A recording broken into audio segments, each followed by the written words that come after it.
ಇನ್ನೊಂದು ಮಾತು ವೀರೇಂದ್ರ ಹೆಗ್ಗಡೆ ಅವ್ರದ್ದು ಮತ್ತು ಜೊತೆಗೆ ನಮ್ಮ ಈ ಒಂದು ಏನಪ್ಪ ರಾಮ್ ಸೇನೆಯ ನಾಯಕ ಅಂದ್ರೆ ಅದ್ರ ಲೀಡರ್ ಅವ್ರ ಮೇಲೆ ಬರ್ತಾಯಿದ್ರು, ಮುತಾಲಿಕ್ ದೇಸಾಯಿರ ಮೇಲೆ.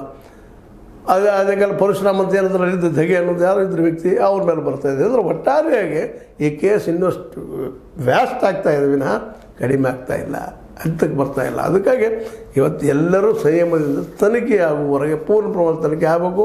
ಅಲ್ಲಿವರೆಗೆ ಇವರು ಮೌನ ವಹಿಸಿದಷ್ಟು ಸತ್ತು ಹೊರಗೆ ಬರಲಿಕ್ಕೆ ಸಾಧ್ಯದ.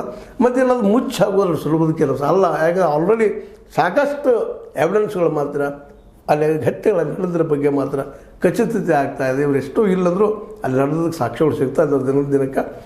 ಅದಕ್ಕಾಗಿ ಒಂದಿಷ್ಟು ವೇಟ್ ಮಾಡೋಣ ಅಂತ ಹೇಳ್ತಾ, ಅದರಲ್ಲೂ ಮುಖ್ಯವಾಗಿ ನಮ್ಮ ಈ ಒಂದು ಮತ್ತು ಹೇಳುವಂಥದ್ದು ಈ ಪೀಠ ಧರ್ಮದ ಪೀಠ, ಆ ಧರ್ಮದ ಪೀಠದ ಹಿಂದಿದ್ದಂಥ ವ್ಯಕ್ತಿ ಮೇಲೆ ಅದೇ ಹಿಂದುತ್ವವಾದಿಗಳು, ಕಠೋರ ಹಿಂದುತ್ವವಾದಿಗಳು ತಿಮ್ರೋಡಿ, ಭಟ್ಟನವರ್, ರವಿ ಪ್ರಸನ್ನ ಇನ್ನುಳಿದವರು ತನಿಖೆ ಆಗಬೇಕಂತ ಬಯಸ್ತಾ ಇದ್ದಾರೆ. ಅದು ಆಗಲಿ. ಯಾಕಂದರೆ ಇಲ್ಲಿ ಯಾರು ನೆಕ್ಸ್ಲೈಟ್ಸ್ ಇಲ್ಲ, ಪ್ರಗತಿಪರರಿಲ್ಲ, ಯಾರೂ ಇಲ್ಲ. ಅವರು ವಿಷಯ ತೆಗೆದುಕೊಂಡು ಹೌದು ನಡೆದ ಎನ್ಕ್ವೈರಿ ಆಗಲಿ ಅಂತ ಇವತ್ತು ಪ್ರಗತಿಪರರಾಗಿರ್ಬೋದು, ವಕೀಲರಂತೆ ದೊಡ್ಡ ಪ್ರಮಾಣದಲ್ಲಿ ಬೆನ್ನು ಹತ್ತಿದ್ದಾರೆ. ಜಗದೀಶ್ ಅನ್ನೋಂಥ ವಕೀಲ ನಕಲಿ ಅದಾರೋ ಅಸಲಿ ಅದಾರೋ ಮಾತು ಬೇರೆ. ಅದಕ್ಕೆ ಅವ್ರು ಹೇಳಿದ್ರೆ ಈಗ ನಾನು ನಕಲಿ ಅಲ್ಲ ಅಸಲಿ ಅಂತ ಡಾಕ್ಯುಮೆಂಟ್ಸ್ ಕೊಡ್ತಾ ಇದ್ದಾರೆ. ಅವರೆಲ್ಲರ ಒತ್ತಡದ ಮೇಲೆ ಇವತ್ತೊಂದು ಹಂತಕ್ಕೆ ಬಂದದ ವಿನಃ ಸ್ವತಃ ಸ್ವ ಮನಸ್ಸಿನಿಂದ ಈ ತನಿಖೆಯನ್ನು ಸಿದ್ದರಾಮಯ್ಯ ಆರಂಭಿಸಿಲ್ಲ ಅನ್ನೋದು ಮಾತ್ರ ಅಷ್ಟ ಸತ್ಯದ. ಆರಂಭಿಸಿದಾಗ ವಿರೋಧ ಮಾಡಿದವರು ಈಗ ಯಾಕೆ ಮಾಡ್ತಾ ಇದ್ದಾರೆ ಅನ್ನೋದು ಪ್ರಶ್ನೆ ನೋಡೋದು.